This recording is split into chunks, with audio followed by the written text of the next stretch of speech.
I am unashamed. What about you? Welcome back to the Unashamed podcast. It's funny when you do these podcasts as much as we do, Al and Jase. I always feel like it's like I'm trying to get y'all to quit talking so that we can talk. There's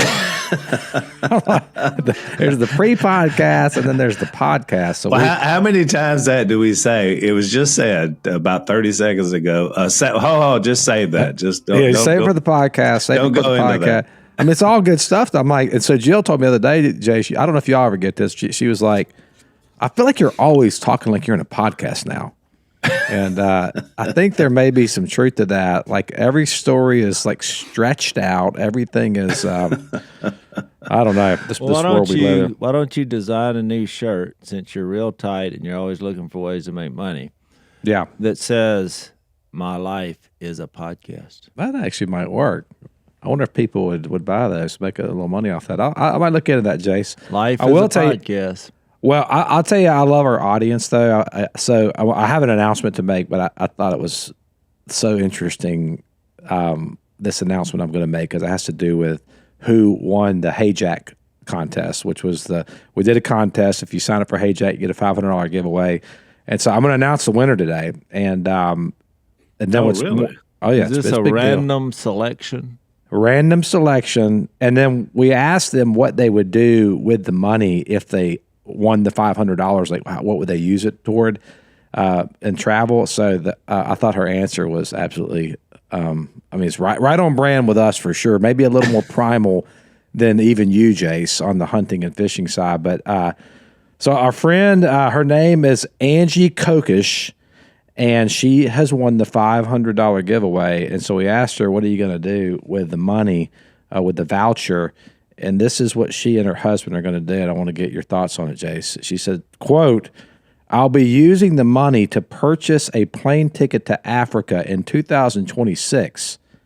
And when I first read that, I thought, that's great. She's going to go do mission work. Nope, not mission work. Here's what she's going to do. I'll leave this year in 10 days to spear hunt over there again. So she's actually going to spear hunt in Africa. Wow. Spear hunt. Like as in throw animals? A spear at a large She's going to throw a spear at an animal. Angie, it's been nice knowing you. We'll see you on the other side. I'm just saying, be careful. It depends on what you're hunting with a spear. But Angie sounds like they do have the world's largest bullfrogs. She could be hunting bullfrogs. I don't know. So I've had that on the bucket list to go grab one of the beastly bullfrogs with my hand to see if I can get my hand around it, because I've heard stories. But well, you gotta be careful with the frogs. That's interesting, though, right? Jase, that's amazing. I met your counterpart here in South Alabama, Lower Alabama, I guess the other LA. Yesterday on the beach. He's a huge frog hunter, but he's a frog gigger. He likes to gig them. When you do that with kind of a spear, kind of which is what made me think of that. Yeah. Well, that's actually illegal in Louisiana. I know, but it's not in which Alabama, I never figured it out, because I thought there's nothing on a frog that will hurt you. Nothing. Right. What's he gonna do? Slime you? I mean, there's. Well, you're saying why gig them when you can just grab them? There's another shirt. Why gig them? So. When you can grab them. Yeah. That is a good line. Hey, why gig them when you can grab them? Funny, man. That is I'm trying to help the next Jay's generation. Been unintentionally funny again. Well, because when you get your frogs home, so if you go out there and you get you a mess of bullfrogs, you bring them home. They're probably you put them in a cooler out there in the boat, and then when you get home, they're alive. No, yeah. I mean, I live by a code. Look, no frogs are ever injured prior to me cleaning them and eating them. Yeah, they're not injured until they are. Well, I'm just saying. I did this hand to skin, and there's something that's fresh, almost that is fresh, euphoric in that experience. Yeah, the beast is there, the cleanest animal in the world. I've said that before. People are oh yeah, look it up. This animal is clean. That's why they're their awesome. meat's so white. Yeah, the meat's white and tender. But so to Angie's point, I guess that's why she's going old school with the spearing of hunting. I think she's going for some big game. Yeah, I think she's going for something a little more dangerous. That's a bit bold. That's bold. But you could actually get a plane ticket. I don't know about a hotel, but you can get hotels overseas on the heyjack.com. So I mean, it's pretty impressive. You got to I'm telling you, I've been using it. I've got about $500 in my of my own money in my cash back in my little digital wallet there. So you got to check it out on the hotels, especially. That's where you save the money. So congrats, Angie. We're glad that you are going to use the money to go spear hunting in Africa. That was not expected, though. Please tell her to send us an update if she makes it back from Africa. I'd like to hear how that went. If you make it back, send us a picture of your game, and we might, if it's impressive enough, we might post it. So, Zach, since we're making announcements before we get back to our text, we're making a few changes on Unashamed in terms of release beginning next week. We're going to be releasing the podcast now Monday, Tuesday, Wednesday, Thursday, and every Friday beginning August 29th. So we've got our Unashamed Academy powered by Hillsdale, which is a new podcast that we're going to be adding in on Fridays. And it's going to be Zach and I and a couple of the young youths of our sphere, of our clan, of our crew. It's the ones that Jase calls the what you call them, Jase? You got a name for them? They were Duck Boys, or the Duck Boys or Buck Boys. We got a couple of Duck Boys coming. They in. deemed themselves Duck Boys. I did not give them that nickname. Yes, it's multi-generational. I sanctioned it, but I thought, okay, at least you know. Well, where we took the step, Jase. You were training them in the ways of the wild in hunting, and Zach and I have done the same thing, and now the ways of the Word, because we start out with the book of Genesis. And it was a really interesting, lively discussion. I think you guys are going to love it. We want you to take it with us. We did Genesis going to be coming up. We're about to move to Exodus, and we got some really cool studies coming up. So I enjoyed it, Zach. I like the back and forth with the young bucks and the learning from Hillsdale. So anyway, check that out. How long did it take you to figure out in the book of Genesis that God made humans to rule over the animal kingdom? Oh, that's right there at the very beginning. Right at the beginning, Jase. Okay. Yeah, you were tracking. That'll be in our first discussion. So we go through the course. I thought it was really good. It was very good, actually. And so then we sit around and what we're going to do is we'll be going through the course. And so we want you to go. The courses are free, by the way, so they're really good. You can go unashamedforhillsdale.com. You can go. You can actually download. Well, you actually just go sign up, and then it'll show you the courses that we're taking. And they're probably, 25 to 30-minute lectures. They average about 30 minutes for 6 of them. I mean, it's not a ton of time to take it, but the guy, the professor, Professor Dr. Jackson, he's really good. I mean, one of the better. I learned a lot of new stuff. It was like having another Jase, because he kind of looks like Jase. He's got a long beard and everything. He kind of looks like Jase, or the Eastern Orthodox priest, but he's got the... Well, if Jase had the right hat on, he might look like that too. Yeah, you might. But it was good. So sign that up. That'll start on the 29th, you said? Yep, 29th, next week. And then one more announcement. Somebody said y'all are having a big Duck Commander Sunday on Sunday 20 on the 31st of August. 31st. At Duck, are y'all speaking there? Are y'all doing anything with it? Jase and I are both speaking. I think I'm setting Jase up, just like I do on the podcast. I'm feeding him the best stuff so he can take it. But give me time to speak. Oh, I know. I thought I heard someone telling Jase about it when I came in and sat down. I could hear him having a conversation. I think it was Bella, and Jase was like, and I think Jase said, "Yeah, I'm going to try to do it in 20, which means I'll probably get it done in 35." So, we know Jase. He's you got to squeeze him in, which is why I usually like to follow Jase, because I can adapt to the time. But in this case, I'm setting him up. And I think it's free, right? It's free. It's a Duck Commander. Free. It's going to be a Duck Commander. They got a lot of cool stuff planned. And just to give you the context, years ago, I think, Jase, it was back to the Bonelli show, which was before the Little Duck Show. We started doing at our church a Duck Commander Sunday just as an outreach. And we got everybody to wear camo. And the first one we all spoke at, all the brothers and dads spoke. And after that, we just kind of would do different things. We kind of did it for a few years just as an outreach. And even way back then, before we were kind of as known, I guess, outside of the duck hunting world, a lot of people would come, baptize a lot of people. And so they decided they want to carry that tradition on now that Dad has crossed over. And so I think it's a cool thing. So we're kind of doing it to honor him. But now, instead of at a church building, we're doing it actually at Duck Commander headquarters, which is where we do the podcast. So it's going to be great. And August 31st, I don't know where you can go to find the information or what time it starts or anything. Probably just Duck Commander's website, I guess. Doesn't matter. You don't have to give them a website. August 31st, show up at Duck Commander. I'd say right after at 10 o'clock. Right after the rooster crows, plus 3 or 4 hours. Yeah. I have chickens on the brain today.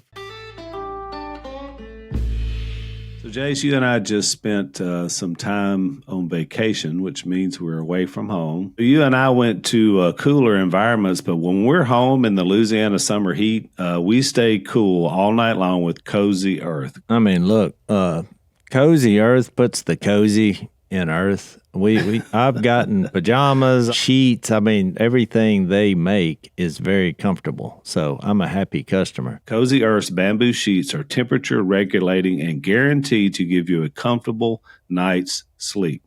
They naturally wick away heat and moisture. Literally, you sleep degrees cooler, which is a total game changer. And these sheets are guaranteed for 10 years because once you feel these, you'll want them to last a decade. And Jase, as you mentioned, it's more than just the sheets. I have some Cozy Earth pajamas, which are very comfortable. You guys Missy's been buying them for y'all for years, right? That's a Christmas gift every year. Yes, every year. Also, Zach told me he got his bubble cuddle blanket, which I'm excited to get one and find out what that's all about. So he loves it, and he says we're going to love ours too. So it's a great product. We love it. We definitely want you to check them out. Head to CozyEarth.com. Use the code Unashamed to get 40% off. And if you get a post-purchase survey, make sure to let them know you heard about Cozy Earth right here. That's CozyEarth.com. Use the code Unashamed for 40% off because your bed should be more than a place to sleep. It should be your happy place. Cozy Earth makes that possible. Oh, boy. He's already sent an email this morning. I want to talk about roosters. Well, I studied chickens for 6 hours last night. Just throwing that out there. He was gonna get that rooster comment in there. That was that pre-podcast I was telling you about, guys. If you're listening, Jase was talking about roosters and chickens. He said, "Hey, I want to spend a substantial amount of time talking about chickens today." That's what he told us. And you know what I did? Hey, you know what I did to get ready for this? So I studied chicken 6 hours last night. Did you eat chicken? I went to Chick-fil-A this morning. As I gazed upon all the other chicken options within my eyesight at Chick-fil-A.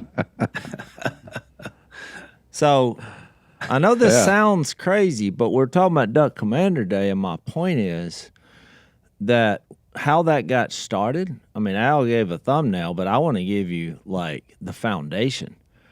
So what would happen in Phil's ministry that started from the Lord, my dad made duck calls. So he would go around and try to make a living for us, Al, by selling duck calls. But he had this epiphany based on his conversion to the Lord. Yep. He was like, forget the 2 master's degree, forget the physical talent to be an NFL quarterback, forget my old friends and wild lifestyle. I'm going to move to the middle of nowhere, commercial fish the river, build duck calls. But the catalyst for that is to trust in God and try to get my family to live forever. I mean, that was basically that's what led him to do that. So while he's giving the seminar about how to blow this new double-reeded duck call, he would have a point in there where he's like, don't be mistaken about who I am or what I do. I'm a disciple of Jesus. But he would use the book of Genesis in the duck call seminar because he's like, okay, we're created. Why are we created? Rule over the animal world. And you get to Genesis 9. There, God introduced the concept of hunting because he made the animals wild. He basically told them to run because anything that walks, crawls, flies, or swims, you can eat it now. That's Genesis 9. That's what it said. But then he would segue into Jesus. And so that became his platform. I used the same grid in my speeches. I mean, the last event in Philadelphia, I blew the duck call. I talked about that and how God created the animals and humans, and we went down that road, and hunting is permissible. But then and he also, Jase, he added in the later years. I think it's because y'all came up with that Acts 10, 17 or whatever the verse is. God came up with it, Yeah, but I'm saying, I'm saying, y'all crossed that over to our Duck Commander brand, and so Dad would do the duck calls, and then he would say, "A large sheep came down out of heaven." It looked like a movie theater screen, and he would just go into this text. Many four-footed animals and birds. Things that slither, that's your cottonmouth, things that, he would describe it. And then at the end of it, it would be like, arise, kill, and eat, orders from headquarters. So he morphed that into the discussion that then would lead to Jesus, which was just so good. Well, the event it's interesting. I just looked it up. It's actually called Duck Commander Sunday, honoring the life and legacy of Phil Robertson. So there's going to be a lot of that there, and it starts actually at 10 a.m. And there's church service from 10 to 12, and then it's basically a festival with Catfish Charlie's food truck. I'm looking at this, a duck call contest, music by Dasher the band. I just found that out, so my kids will be playing. Photo booths, they got the watch party, and then they have a concert at the end of the night. But so it's like an all-day deal. But let me just give a little shout-out to Catfish Charlie's, because other than the Robertson household, what are you talking about? I would say Catfish Charlie's is your best option in the Twin Cities, and they're going to be there. That's going to be quite the deal. So Jase and I are speaking in that first spot. Yeah. Well, now that I know that we're doing Catfish Charlie's after it's over, I think I'll go. This is a preview because I just figured out what I'll be talking about, because that's what is today. Today's the 15th. So in 2 weeks. Well, I got 2 weeks. And tomorrow's my birthday, by the way. It is your birthday. It just occurred to me. So you'll be 56 tomorrow, I think. I might have to think about that. I think that's right. I think because for a few months we're 5 years apart, but then when you get back to 4, and this is I think once we get to this point, we shouldn't be bringing up the age. Yeah. You know what I mean? Yeah, this is move on. Yeah, let's move on. So what I was going to say is I think I'll do, I'm going to go the Fishers of Men, since they're eating catfish. Yeah. Because I've been really all about, since we started in John, in the beginning was the Word. The Word became flesh. What does that mean? We did a whole podcast on that. And Al, you actually told me the other day a pastor sent a letter about that little riff on the podcast, and he's like, duh. I didn't realize. He had the emoji at the bottom, Jase, of someone's mind exploding. Apparently there's an emoji for that. Yeah. Well, that's so warm and fluffy, Al. So the point is, when you go back to Genesis 1, there again, and God said, and even in his conversation in the garden, and then the evil one saying, did God really say? What just hit me is that you remember the first time Jesus organized the fishing expedition, not the one in John 21, which is my favorite chapter in the Bible at this point, where he returned back to something he did before. But in the Luke 5, I believe it's in Luke 5 version. Yeah, Luke 5. There's a key comment in there that just popped into my brain. And remember, Peter said, hey, we fished all night, because Jesus said, throw your nets on the other side. Now, this is after he had already said, first line to him, you come follow me, and I'll make you fishers of men. So that's what I'll go and do with the duck calls. Because what are we doing when we blow a duck call? What are you actually doing? Trying to sound like a duck. Calling ducks. Come on. Theologically minded, Zach. Sound like I thought you would go down with me here into the deep bowels of language. Because you're calling men.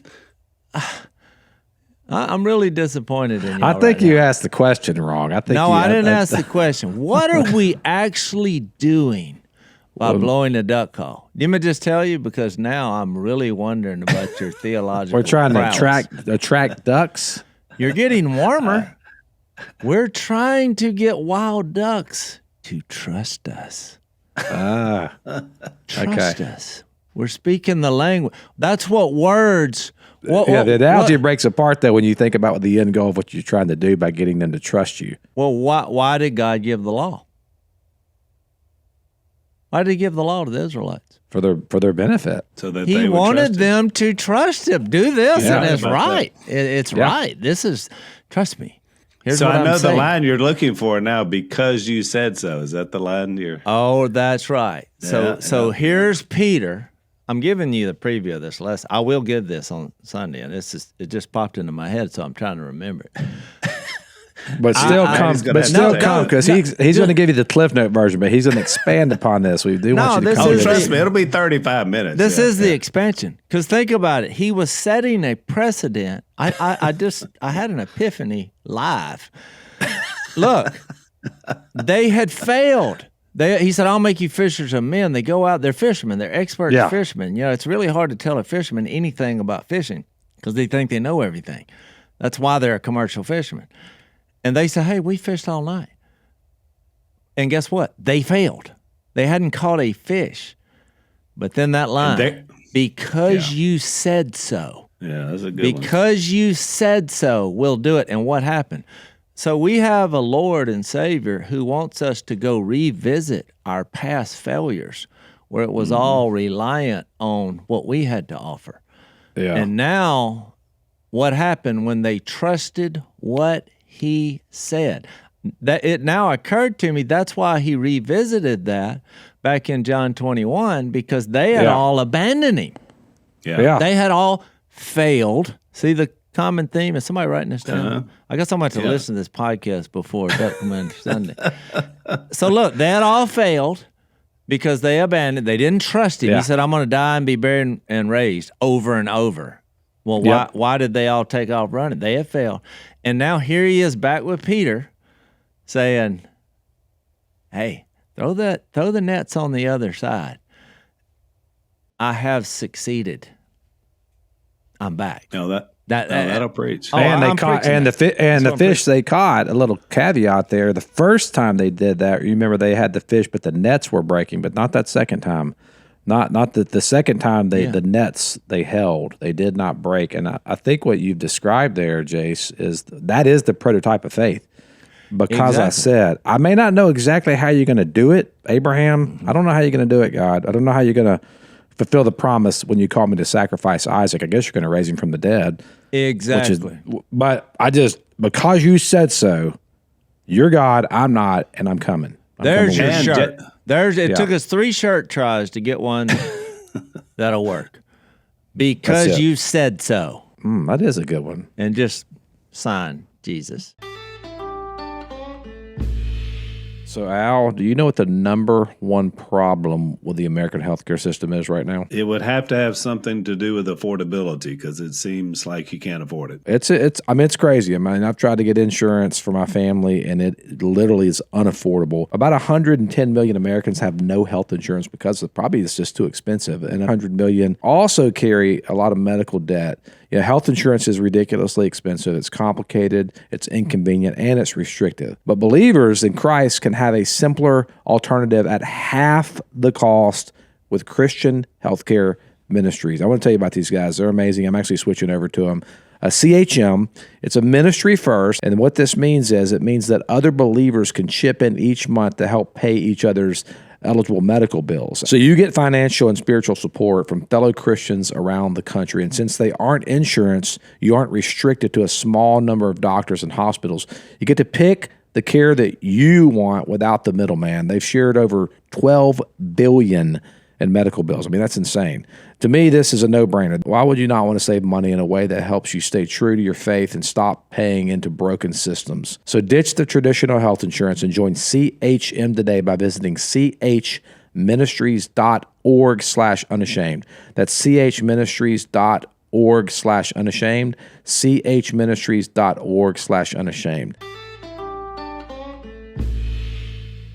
I feel like someone's taken all these shirt ideas, and there's some shirt empire out there that's Well, all there our is stuff, and they're just, I mean, but that's a There good is a one. lot. But think Because about it. you Look, said so. Zach, he didn't just die for our failures, which he did, and Yeah. our sins. He was raised to show us we could go back to said failures and try again. It's what we're called to do. That's why he said, I know you failed. I know you failed. Go back here and do it again. He told him to go do it again.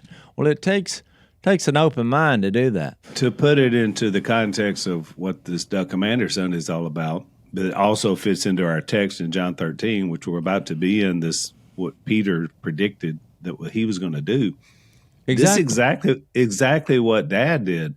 Dad had an epic fail of a decade of his life, which just happened to be the first few years of your life and my life and a couple of Willie's.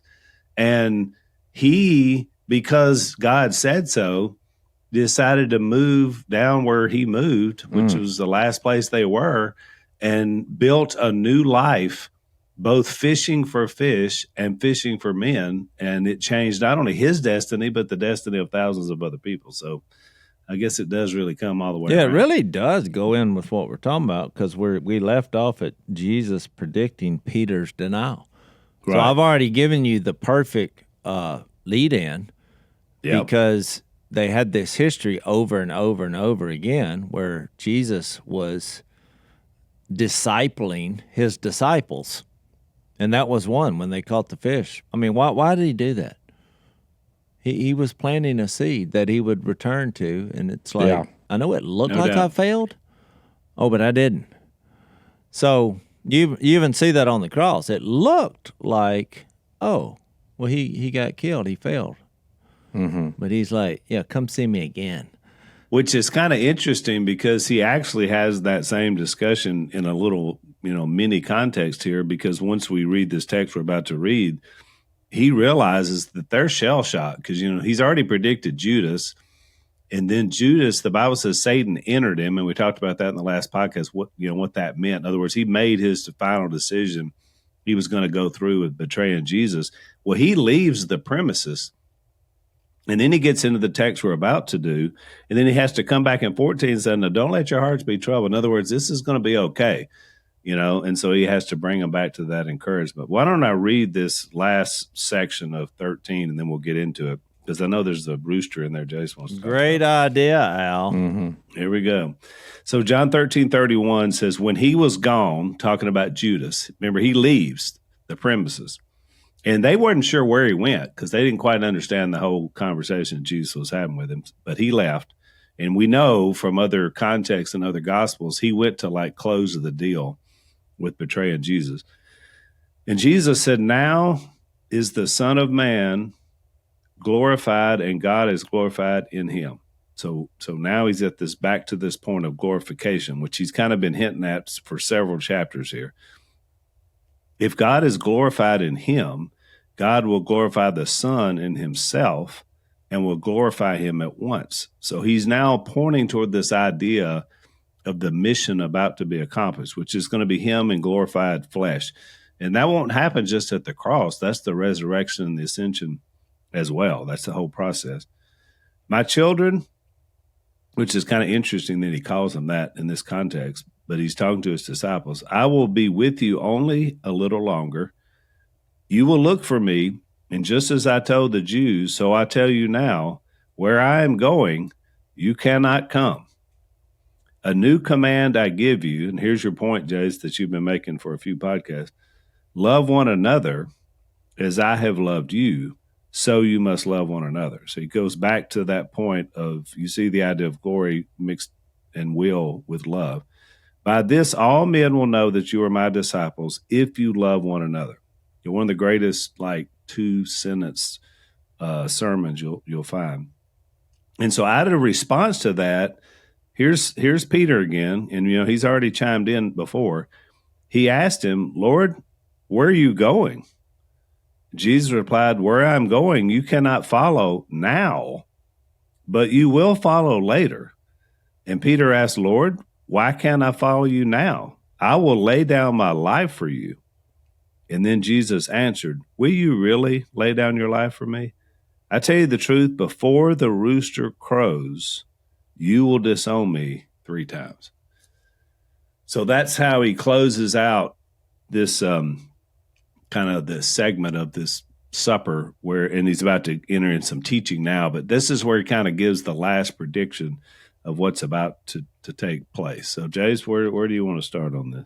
Well, I mean, one thing about the Satan entering Judas, I think it's similar to, there's a passage in 2 Timothy 2 that talks about a warning against false teachers, and it uses the same kind of language. It's like if you pick it up in, I just wanted to make a little point about this, but he was talking about teaching like in verse 15 of chapter 2 of 2 Timothy. Do your best to present yourself to God as one approved, a workman who does not need to be ashamed. I wanted to throw that in just because it is the name of our podcast. And who correctly handles the word of truth. Avoid godless chatter, because those who indulge in it will become more and more ungodly. And then he uses an example of a teaching, and he names these guys who have wandered away from the truth, verse 18, because they say the resurrection had already taken place, and they destroy the faith of some. So then it gets to 19, it says, nevertheless, God's solid foundation stands firm, sealed with this inscription, the Lord knows those who are his, which is a quote from Numbers 16. And everyone who confesses the name of the Lord must turn away from wickedness. And I think you kind of see that in Judas. He had a problem with that turn. And so then he makes this example. I'm getting to my point. In a large house, there are articles not only of gold and silver, but also of wood and clay.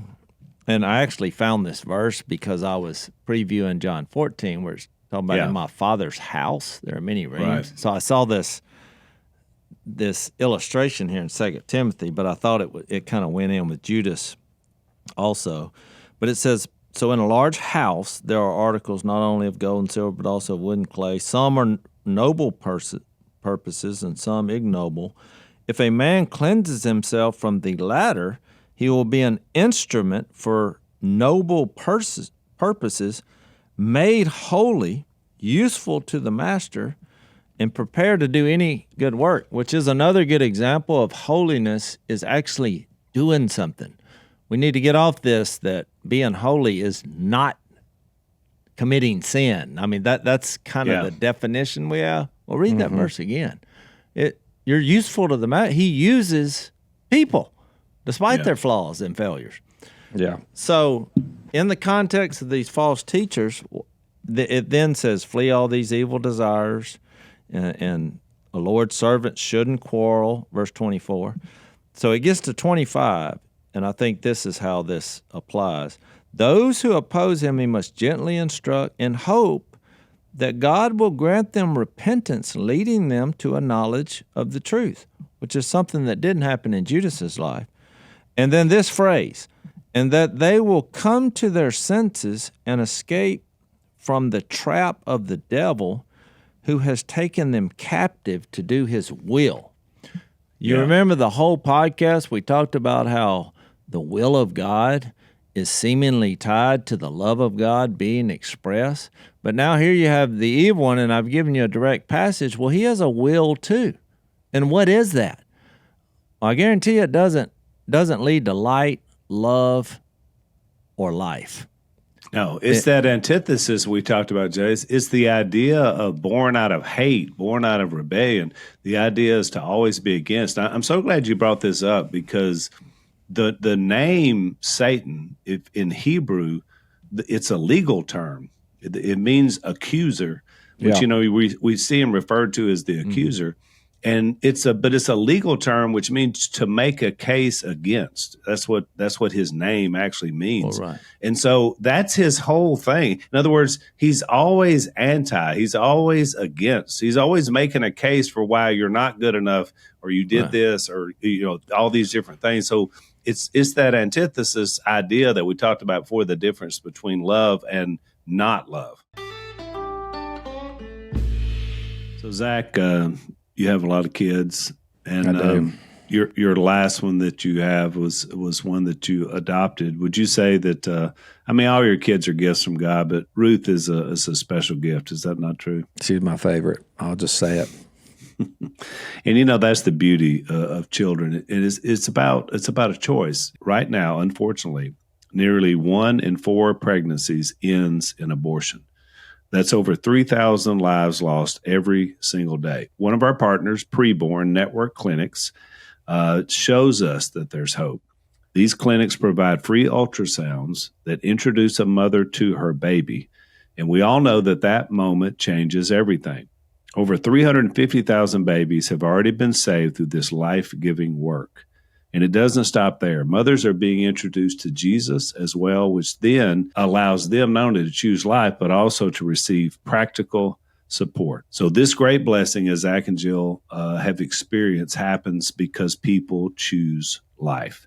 If you're a business owner, we're asking that you consider making a larger tax-deductible gift, not just for the write-off, but to make an eternal impact. While the government isn't working to save babies, you can. A gift of $15,000 sponsors an ultrasound machine, a powerful tool that saves lives every single day.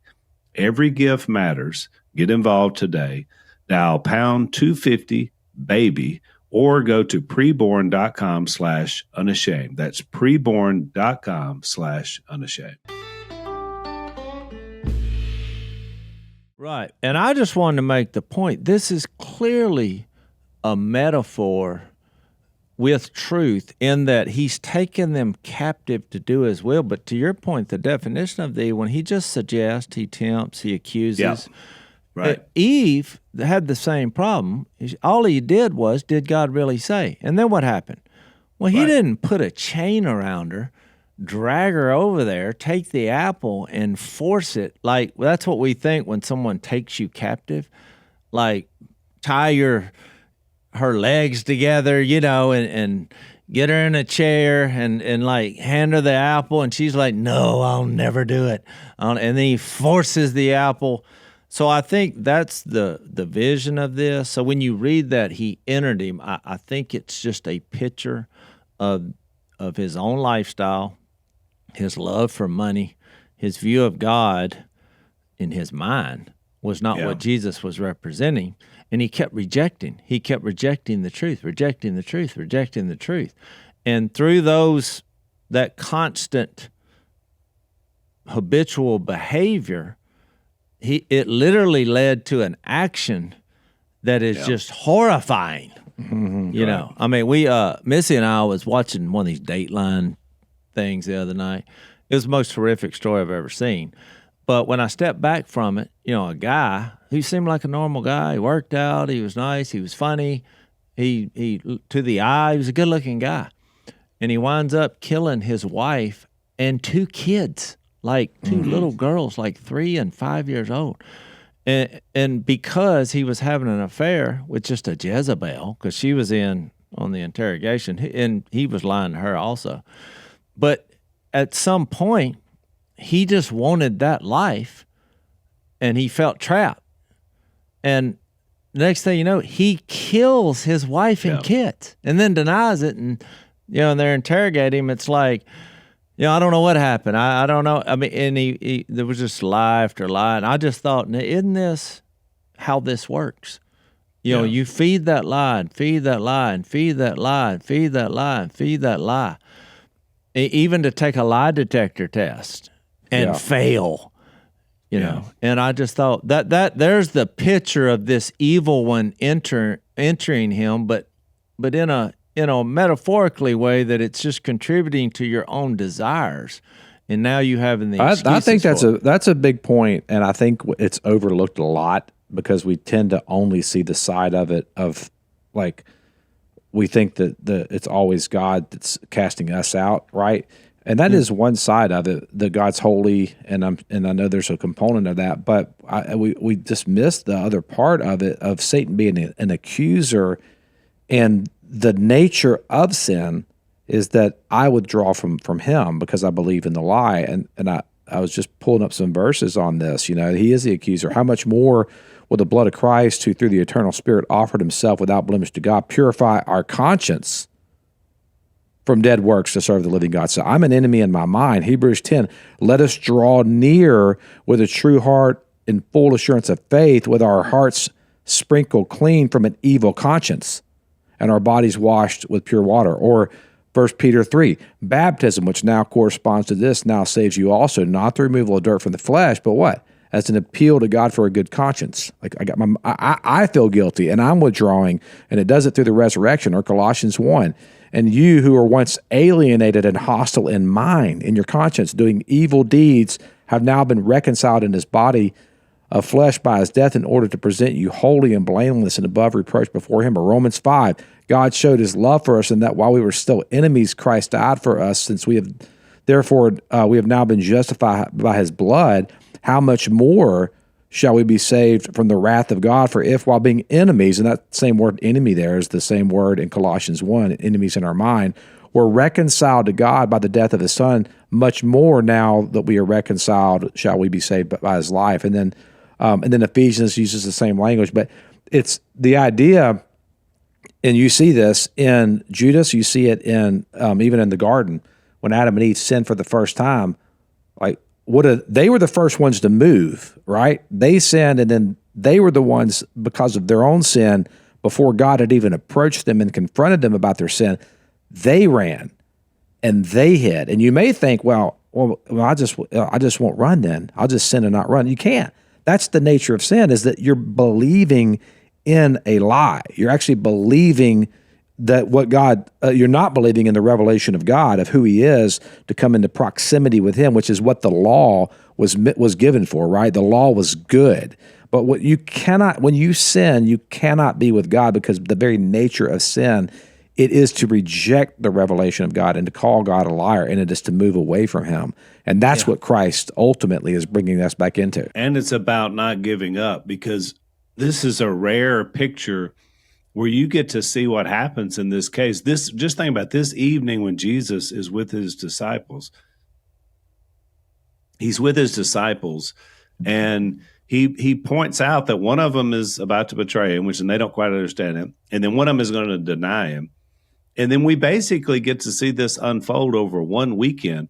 And to Jase's point about the terrible documentary, what happens in a weekend is Judas does betray him. Then he feels very guilty about what he did and how selfish he was. And then guess where he winds up, Jase, in that same place you were mentioning. He takes his own life. Yeah. And so it leads him to utter despair. He can't even wait to see if Jesus resurrects or not. Peter, who feels terrible about what he did in not the betrayal, but the denial, he waits the 3 days, and he gets the opportunity to see a risen Christ, and then he becomes the one who starts the entire church. I mean, what's the difference? The difference between Peter and Judas is Judas ran from God in his sin and in his shame, and he killed himself, which is the end of running from God, right? The end. Right. So if I just keep running down the road away from God, where does that road end? Oh, it actually ends in death. What Peter did is he did an about face, and he repented, and he fell on his face before the living God, and he actually confessed him as the Christ. And that's, by the way, Jesus said, upon this confession, I'm going to build my church. You know, he built the church of Christ is built on the confession of Peter that Jesus is the Christ. So you see a big difference. And so we all stand before a holy God equally guilty before an infinitely holy God. He said, well, then what's the difference between those who are with him and those who are not? It's real simple. The ones who say, because you said so, I repent. Yeah. You're God. Exactly. I'm not. I repent. But they both had the wrong view of Jesus at this time, which is what led to Peter's denial, because he didn't want Jesus washing his feet. Remember, Yep. he didn't want, Right. when he made that confession, Yeah. Jesus himself called him Satan, said, "Get behind Yep. me, Satan," when he said, "Oh, you're not going to die." Because our view of God sometimes gets in the way with the truth on who God is, which is why Jesus good. came down.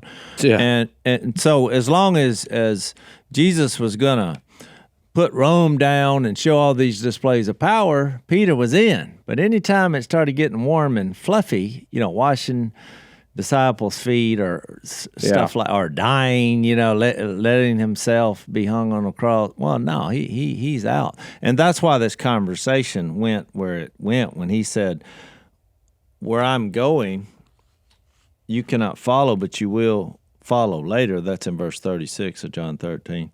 Peter asked, "Lord, why can't I follow you now?" And here's the statement he shouldn't have made: "I will lay down my life for you." Then Jesus answered, "Really? Really?" Sounds like my wife. She does that to me all the time. I'll make a statement. She's like, "Really?" And then I'm like, "Ooh." Are you really going to do John that? You know what's 13, funny? I could be messing up here. John 13, really? And then he makes that statement, "I'll tell you the truth, before the rooster crows, you will disown me 3 times," which he eventually did. However, I wanted to bring up the fact that Jesus brought up, of all things, a chicken here. So, Al, Jill's cell phone, on the back of it, it looks like it's a shattered glass. I don't know if that's ever happened to you, right? It's actually, if I could take this cover off of this phone and show it to you, that's exactly what mine looks like. Well, the phone actually still works, but it's like Yeah. it's shattered. And so I said, put tape on the back. We've got it all rigged up. And then I was like, I don't know why I didn't think about our sponsor. You can get a new one and not feel guilty about it because of our friends at Pure Talk. When you switch to Pure Talk this month, these guys are going to give you a free Samsung Galaxy A36 with a $35 qualifying plan. They're going to give it to you for free. Just $35 a month for talk, text, and data. And you get a free Samsung phone with this scratch-resistant Gorilla Glass and a battery that lasts all day long. And here's the best part. It's all on America's most dependable 5G network. Look, I'm a Pure Talk customer, and I can tell you the coverage is second to none. And plus, I love supporting companies like Pure Talk because, one, you win by cutting your cell phone bill in half, and they win by being able to hire more Americans to help serve more veterans, which is what this company is all about. They love our veterans. In fact, their CEO is a veteran, and they're helping to eliminate veteran suicide by raising money. They're also helping to eliminate veteran debt, and they donated $50,000 to provide scholarships to support veterans trying to learn trades after they get out of active duty. So make the switch today in as little as 10 minutes. Go to puretalk.com/unashamed to get your free phone today. Again, that's puretalk.com/unashamed to switch to my wireless company, America's wireless company, Pure Talk. And I know that sounds crazy. Allow me to go down this rabbit hole because if Jesus is who he said he is, that means he created that rooster, Yeah, right? correct. Why is he bringing that up? And I've used this in my speech. I've used it many times. And everyone in my inner circle cannot stand when I bring this up in my speech because they're like, "Why do you keep talking about chickens?" And I'm like, number one, Jesus brought it up in a very defining moment. Now, granted, I'll give you the history of this. Back then, they didn't have alarm clocks and batteries. And so actually the rooster crowing was used by Roman authority when they would have a new group come in. They would use that when the rooster crows. And so a lot of scholars bring that out as like the timing of this. They weren't going by the clock. They'd go by a rooster crowing because a rooster, and I've had many chickens in my life, right before sunup, guess what they do? They crow. Yeah. And you're like, what time is it? Well, the sun's fixed to come out. And you say, why? Because it's 7 o'clock? No, because that rooster just crowed. See, the Romans, they're having a changing of the guard. So there was something, to that as far as it relates to time. But when you think about a chicken, in my speech, I say, look, if you don't believe that God is the creator of everything, and you go with this theory of evolution, the world is 4.5 billion years old, and all these things have evolved from a chance encounter of an explosion somewhere with matter that we don't even know what got there. Where it came from. Yeah, and it produced this harmony. And they talk about dinosaurs, and they talk about ice ages and all these other ages that are words longer than what even Zach uses, and how all this works together. And so here I am one day, a duck call maker doing seminars, and we're battling these people saying there's no God. He didn't create this. It's all science and evolution, and the strong will survive. There was a process. And I'm sitting there on my back porch looking at a bunch of chickens packing around in the dirt after thinking about this. And I'm saying, the chicken made it? After all that? If I did believe what you're saying, he made it? Look, and not only did he make it, for every one human being, there are 9 chickens on the planet. We're outnumbered by the chicken. And look, despite the fact... And we'll eat 8 of the chickens in about 2 weeks. That we're eating millions a day, and that there's a restaurant every 40 yards selling chicken, of which I participated in this morning.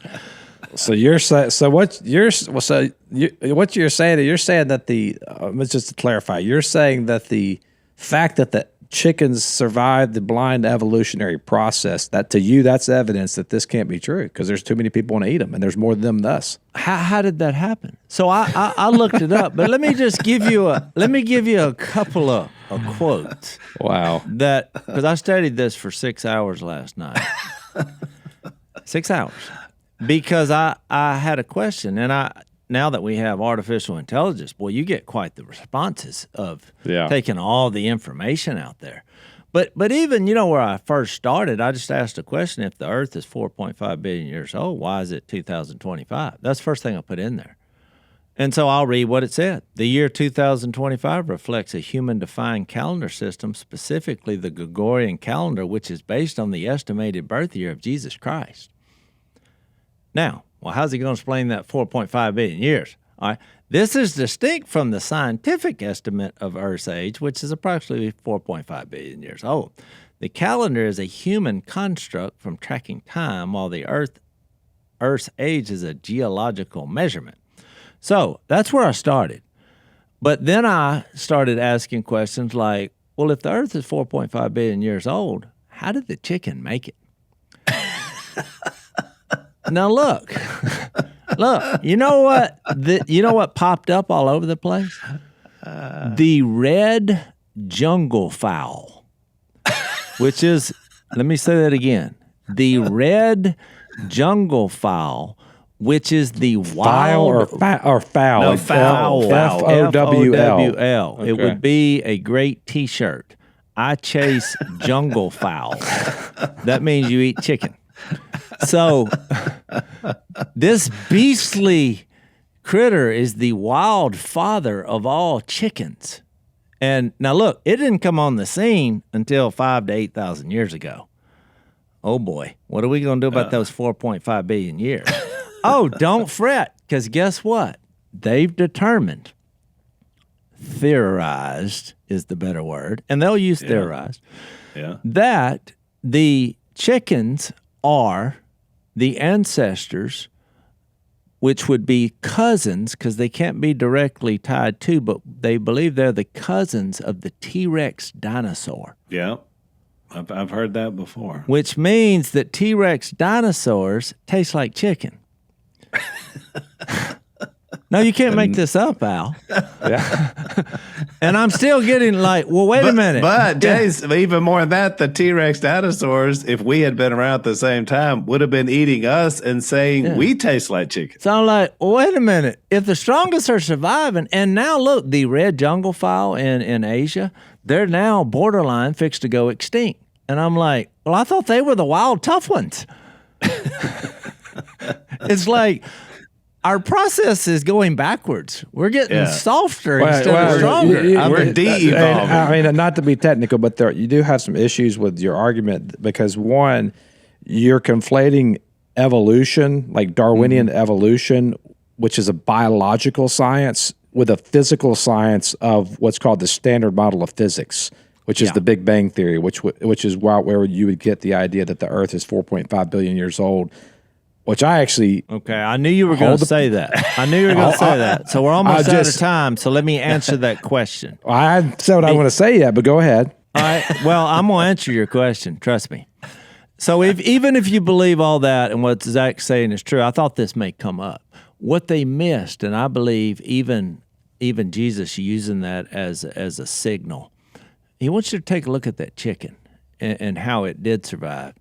I think there's a reason in that because it just brings so many holes in these types of arguments. Because here's the problem. I read everything you can read on how the chicken got here. You know what I found fascinating? Is that the eggs that chickens produce, it had to go through a process. It used to be soft, and it evolved through millions of years, and it suddenly became hard because do you know a chicken egg, they incubate their eggs so other chickens can arrive on the planet. But it said it took millions of years for that process to evolve. Well, how did they survive during that process? How would you survive? Because it has 1,000 unseen holes in it. It's hard, and it lets oxygen in and carbon dioxide out while they're eating for those 3 weeks. And so I looked everywhere, and I finally found somebody who didn't believe in God to give me that answer, and I want to read this in closing. Hang on. Why don't you save it? Because we're out of time. Save it because I want to add. I want to add. Yeah, I want to add to this. All right, to be continued. I want to add to this.